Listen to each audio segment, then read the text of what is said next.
Hello, welcome to Do It Yourself channel.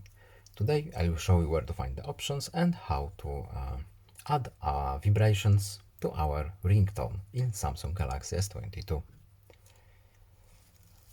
So how to customize our ringtone to add vibration to our existing ringtone? We need to go to settings, then in sounds and vibration we have our ringtone options.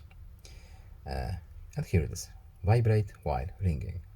Here and now our vibration will be enabled with our ringtone. For example, if we